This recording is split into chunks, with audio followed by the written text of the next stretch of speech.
Hello friends, welcome back to my YouTube channel. सबसे पहले आप सभी लोगों को मेरा प्यार भरा नमस्ते। मेरा नाम है सविता बिष्ट और स्वागत है आप सभी लोगों का मेरे यूट्यूब चैनल सभी बिष्ट उत्तराखंडी ब्लॉग पे। तो दोस्तों, कैसे हैं आप लोग? आई होप कि सब स्वस्थ होंगे, मस्त होंगे और अपने अपने कामों में व्यस्त भी होंगे। तो दोस्तों, आज मैं बना रही हूँ एक वीडियो। ब्लॉग नहीं होगा, ये वीडियो है उस बहन पे, जो बहन कोलकाता आरजीकर हॉस्पिटल में जिस बहन के साथ इतना दर्दनाक जो हादसा हुआ है, जिसको देखकर, जिसको सुनकर बच्चे, बूढ़े, जवान, बुजुर्ग सब हैरान परेशान हैं कि ऐसा हुआ है, इस देश में ऐसा हो रहा है। एक महिला के साथ, एक औरत के साथ ऐसा दर्दनाक उसको यातनाएं दी जा रही हैं। तो उसी पे थोड़ा बहुत मैं भी, आजकल तो पूरा देश उसी घटना से पूरे देश में तहलका मचा हुआ है, तो उसी पे मैं थोड़ा सा मैं भी बोलना चाहती हूँ कि कैसे हम मतलब औरतें सुरक्षित रहेंगी। तो इसी पे मैं भी बोलने जा रही हूँ कैसी कैसी यातनाएं उस बहन को दी गई हैं, जिस बहन उसका भाई की कलाई इस रक्षाबंधन पे, कैसे रक्षाबंधन मना रहा है देश।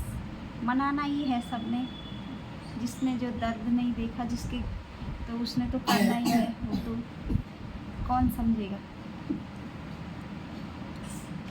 इस रक्षाबंधन उस भाई की कलाई उस बहन की राखी के लिए सूनी रह गई है, उस भाई की राखी के लिए तड़प रही थी उस भाई की कलाई इस रक्षाबंधन। तो ऐसा नहीं होना चाहिए था किसी के साथ भी। तो जो लेडी ट्रेनी डॉक्टर, उसके बारे में कहीं कहीं मतलब कोई कुछ कह रहा है, कोई कुछ कह रहा है, तो पता नहीं ये एक साजिश है या वैसे ही रेप हुआ है उसके साथ। तो उसके कहीं कहीं पता नहीं, कोई कुछ बोल रहा है, कोई कुछ बोल रहा है, कोई कुछ बोल रहा है। तो बताया जा रहा है उसके साथ जो मुख्य आरोपी है वो है संजय रॉय, जिसकी उम्र बताई जा रही है 35 साल। तो आधी रात को वो घुसा है उस हॉस्पिटल में जहाँ वो महिला रहती थी। उस रात को उसकी ड्यूटी थी, तो वो उसने तो अपनी ड्यूटी निभानी ही थी। औरों की ज़िंदगी बचाने के चक्कर में उसने अपनी खुद की ज़िंदगी ही गंवा दी है। तो ऐसा होता है, डॉक्टर एक भगवान का रूप होता है। धरती पे डॉक्टर जो है वो भगवान ही होता है हम सब के लिए, जो हमारी ज़िंदगी बचाता है। तो इतनी मासूम सी बहन के साथ क्या क्या हुआ, 40 मिनट तक उसके साथ हैवानियत की गई है। 40 मिनट तक उसके शरीर के साथ, जिस्म के साथ खेला गया, उसके अंगों के साथ, उसके अंग जैसे बोलते हैं ना भंग किए गए, ऐसा किया गया उसके साथ। उसकी आँखें फोड़ दी गई, उसकी आँखों में कांच के टुकड़े चुभे हुए थे, चश्मा के टुकड़े चुभे हुए थे बोल रहे हैं।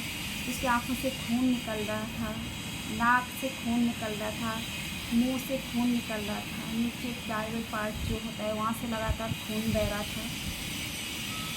तो ऐसी यातनाएं उसको दी गई हैं। गले की, जब वो चिल्लाने की कोशिश कर रही होगी, हर कोई अपने आप को बचाने की कोशिश करता है, तो उसका गला दबा दबा के जो ये हड्डी होती है वो भी तो टूट गई थी। और उसके सर पे भी बहुत सारे चोट आए हुए थे बोल रहे हैं ऐसा। तो पता नहीं कितनी तड़पी होगी वो, कितना बचाने की कोशिश कर रही होगी, कितना चिल्ला रही होगी। तो उस जो दरिंदा, वो हैवान राक्षस जो आधी रात को घुसा था उसके कमरे में, पता नहीं, कोई बता रहा है शराब के नशे में गया था, कोई बता रहा है ऐसे ही चले गया। बोल रहे हैं पुलिस में रहता था, एक सिविल डिपार्टमेंट ऐसे पुलिस के जॉब करता था, पता नहीं क्या है। बताया जा रहा है पुलिस का जो उस पर उसकी वर्दी पहनी रहती थी वो पुलिस की थी, पुलिस की वर्दी पहनता था वो, किसी ने बताया होगा आस पड़ोस वालों ने। तो इतनी मतलब दर्दनाक उस बहन को मौत दी गई है। वो केवल एक की बहन नहीं थी, पूरे देश की बहन की बेटी थी। तो ऐसा सोच के ऐसा लगता है कि हम भी एक लेडीज हैं, हमारी भी लड़कियां हैं, वो भी बड़ी होंगी, घर से बाहर कदम रखेंगी, तो क्या होगा उनके साथ, कैसे वो सुरक्षित रह पाएंगी। तो इस पे सख्त से सख्त एक्शन लिया जाना चाहिए, सख्त से सख्त कार्रवाई उस पर बनना चाहिए। उसके लिए एक इतना स्ट्रॉन्ग जो कानून है वो बनना चाहिए, तब जाके, नहीं तो ऐसे फांसी की सज़ा से कुछ नहीं होगा। फांसी की सज़ा अब आम हो गई है उनके लिए। वो सोचते हैं कि चलो कुछ दिन जेल में रहेंगे, उसके बाद छूट जाएंगे या तो रहेंगे तो फांसी चढ़ेंगे। ऐसा नहीं, उनको भी ऐसी ही दर्दनाक यातनाएं दी जानी चाहिए। उनको भी जैसे उस बहन के शरीर के साथ हुआ, ऐसे ही उनकी एक एक हड्डी अलग करके ऐसी दर्दनाक मौत उनको भी देनी चाहिए। जो भी ऐसे हैवानियत करता है, जो भी ऐसे बलात्कार रेप करता है, उनको भी ऐसी ही मौत दी जानी चाहिए। उसके चेहरे पे जो है नाखूनों के निशान पड़े हुए थे, तो इसको देखकर ऐसा लगता है जैसे उसके साथ घटना हुई है। ऐसे देख के लगता है कि उसके साथ किसी एक ने नहीं, ऐसा लग रहा है गैंग रेप हुआ होगा। तो कितना आम हो गया ना हमारे देश में कि उसके साथ गैंग रेप हुआ। जैसे दिल्ली में कुछ साल पहले निर्भया कांड हुआ था, वैसे ही कोलकाता में भी फिर निर्भया कांड हो गया है। कोलकाता निर्भया कांड दोहरा गया है फिर से। तो वही नहीं, ऐसी घटनाएं होती जा रही हैं पूरे देश में, भारत में, क्योंकि उस प्रकार का कोई कानून बना ही नहीं है, इतना स्ट्रॉन्ग कोई वो ही नहीं है। केवल कुछ दिन पकड़ो मुस्लिमों को, कुछ दिन जेल में रखो, कुछ वो कोई छूट जाते हैं, ना छूटे तो उनकी अच्छी खातिरदारी होती रहती है, फिर उसके बाद उनको वही।